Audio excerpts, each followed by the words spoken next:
Kviečiame mūsų konferencijos svečią iš Portugalijos, Alexandre Grade. Alexandre yra eksporto vadovas ir vyresnysis dizaineris. Pranešimas apie viešųjų erdvių akustiką gerinančias priemonės, VIEŠBUČIAI atvejų analizę. We would like to invite Mr. Alexandre Grade to present. The floor is yours. Good morning. My name is Alexandre Grade. I'm the export manager for Jocavi acoustic panels in Portugal. We are manufacturers of acoustic panels for 25 years now. And I want to thank STS for inviting us here and to give us an opportunity to show you about our products and to talk a little bit about acoustics in buildings and in architecture. So we have 4 brands, one high-end brand for Jocavi on your left, then ATP acoustic cost-effective brand, acoustic shell for diffusion, acoustic shells for auditoriums, and then industrial insulation. In several types of buildings, the acoustics is necessary because parallel walls are constant, unfortunately, in some of the present architecture. And this has many types of applications in many types of rooms. Here we can see some examples, either in public spaces, studios, nightclubs, pavilions, hotels, halls, restrooms, classrooms.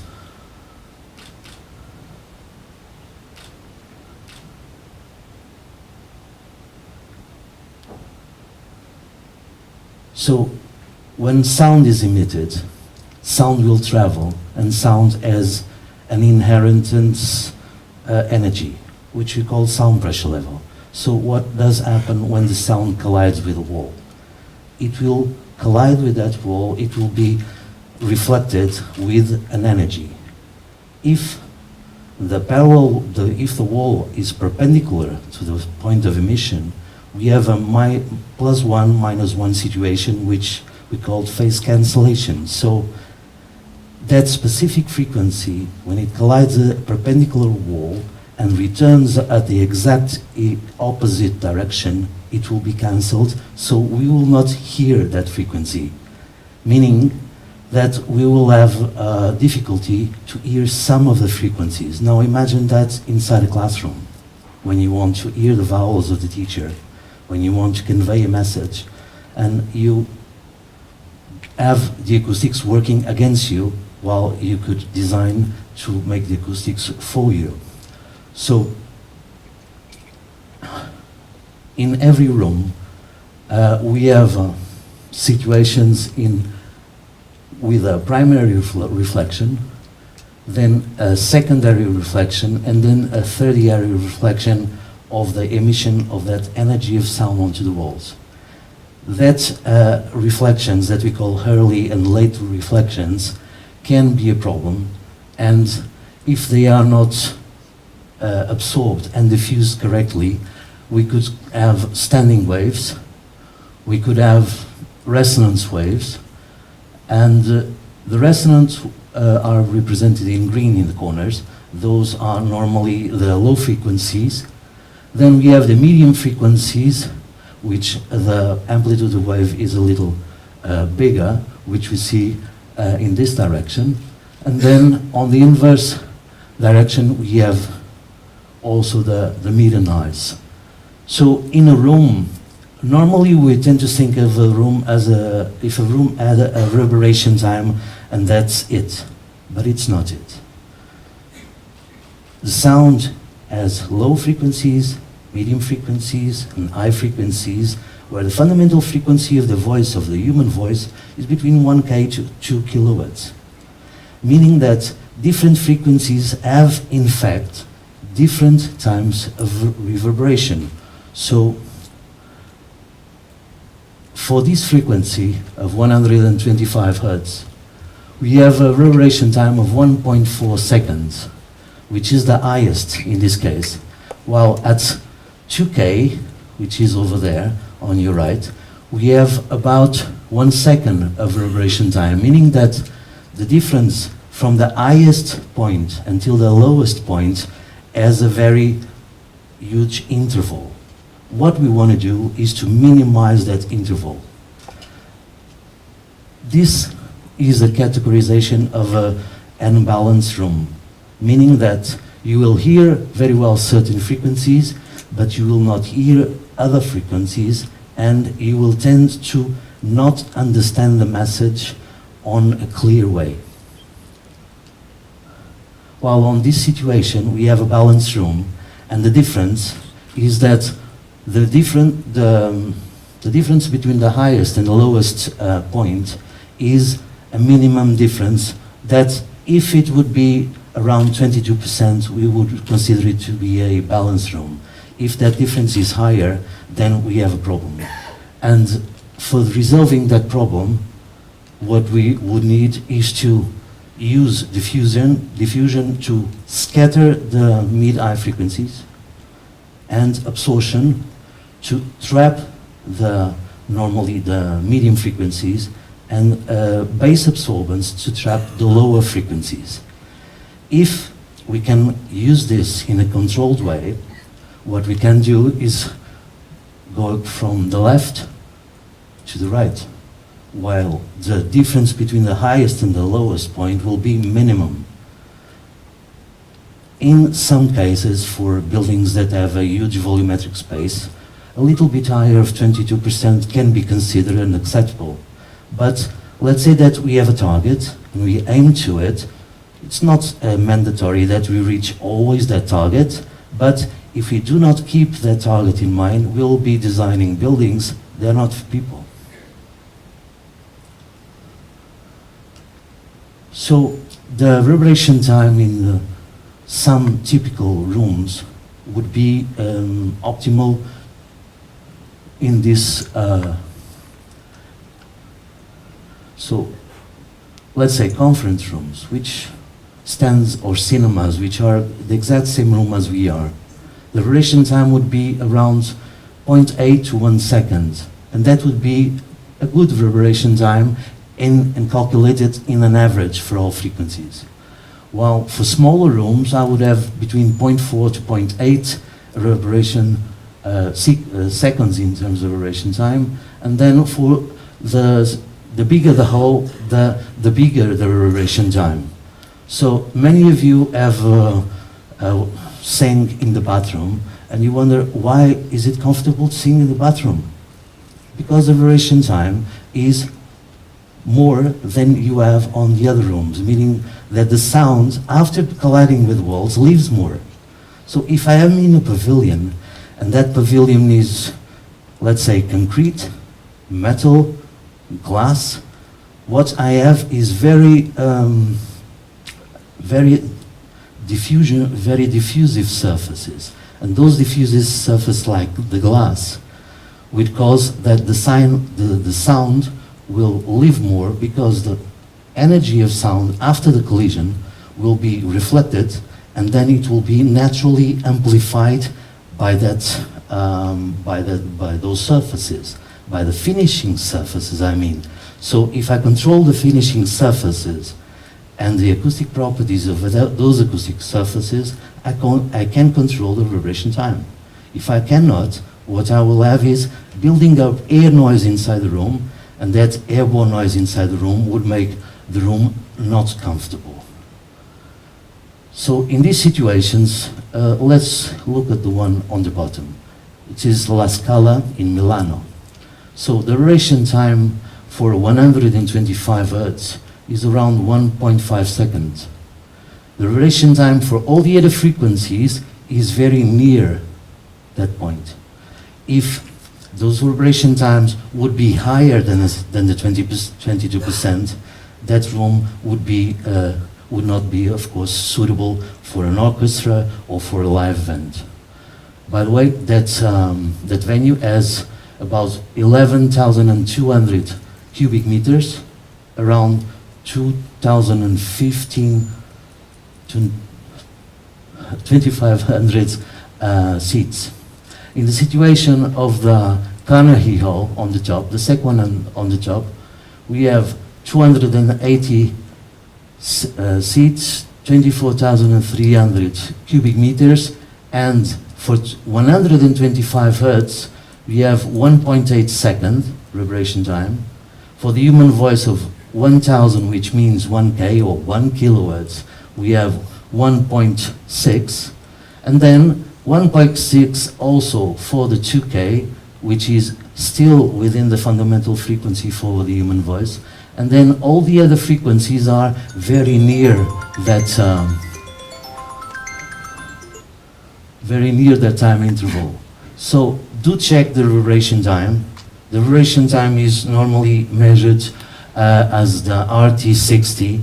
And what is the RT60 in fact? The RT60 is a convention that measures the time that the sound will need to decay 60 dB in 1 second.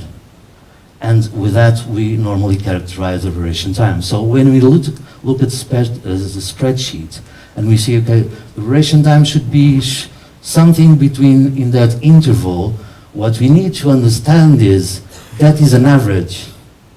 That is not for all frequencies, but it's an average for the frequencies that were measured. So, as architects, as designers, as engineers, we should go deeper. We should go deeper to understand what is the functionality of that room. The people will use that room for a specific purpose. If that purpose should be to convey a voice, I have to consider some specific frequencies. If the venue will be used for a live event, I would have to have other different considerations. I would have to measure different reverberation times at different frequencies and to try to understand if they are not balanced.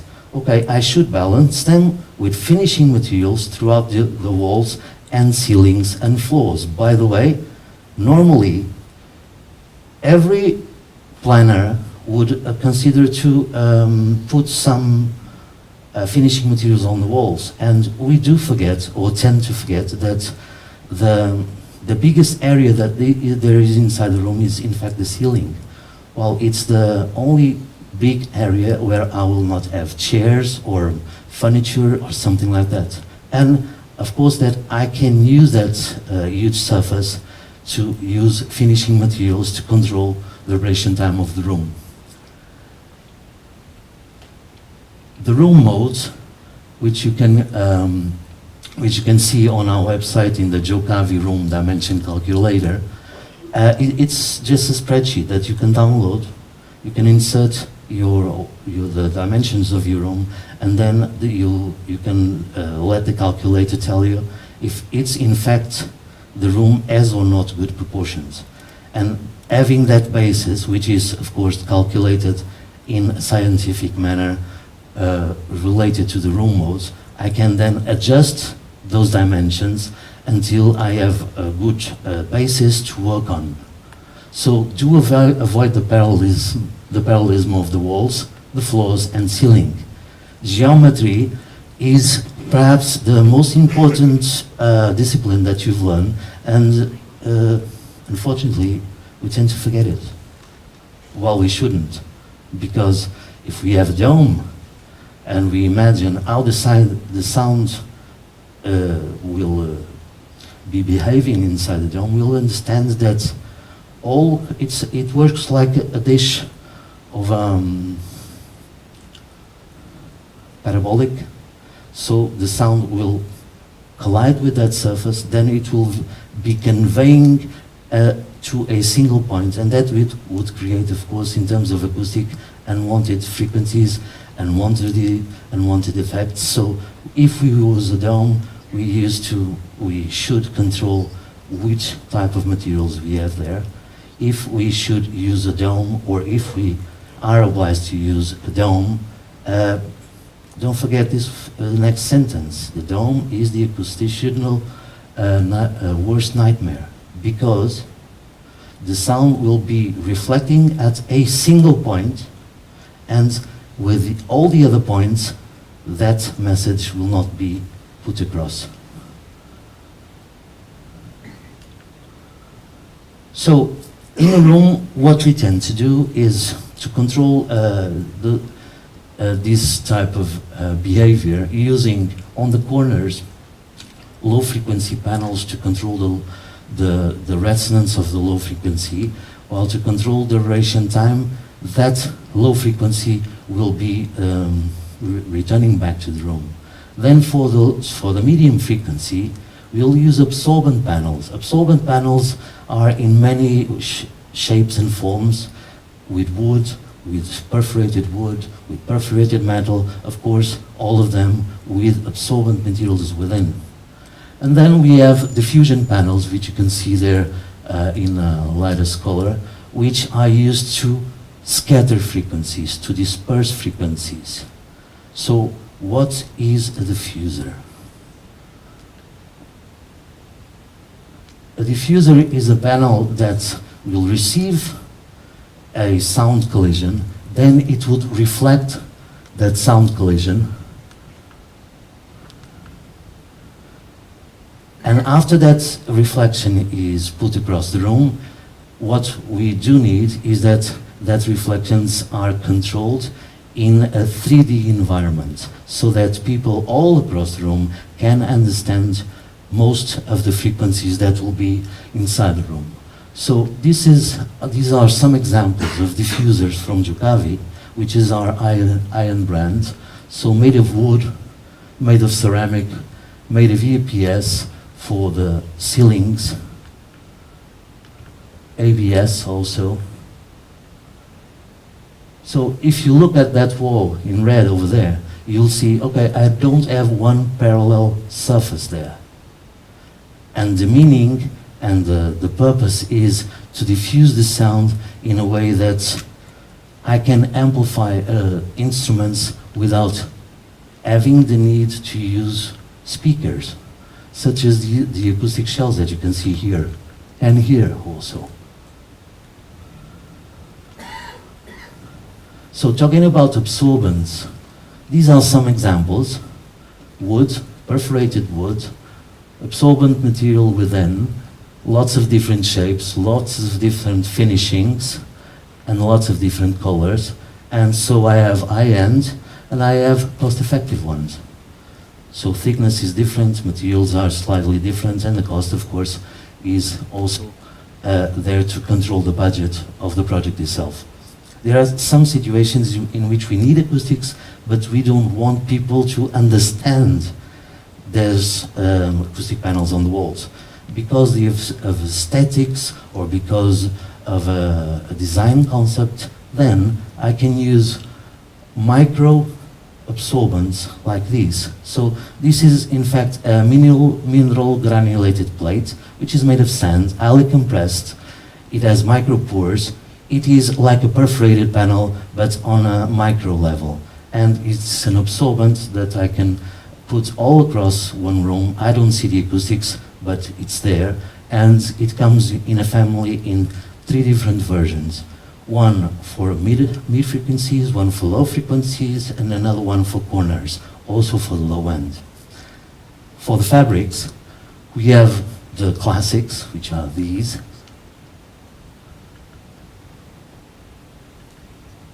And also for the ceiling, and of course for pavilions. So most of the work that some people will do is to conceive buildings like this, where the venue itself normally, without any acoustic treatment, will have a reverberation time of about 7 to 12 seconds. And remember, the reverberation time for this room, for the sound to convey in a good fashion, should be around 3 seconds, not 7. And that is why that you can see the panels all across the ceiling on the top, which are in fact the same product. Then for the low frequency, the corner version of the same one in granulated sand, and also other versions with colors that you can choose from, also for the walls and ceilings, of course. And for big venues, such as these, in which the low end can be a problem if you have a live event there, you'll need, of course, to control the low end. And with this product, what you can do is you can change the air pressure inside the chamber of the panel to tune the panel to a specific frequency that you need to absorb. So you can, in fact, tune the panel to 3 different frequencies, and depending on the point of the room where you'll need to put them, you can tune the panels so that you have a controlled acoustics. By my part, just hoped that I have a little more time, but as I do not, I invite you all to go to jokavi.net and to, of course, consult our STS distributor in Lithuania, and thank you very much for your kind attention. Have a very good work.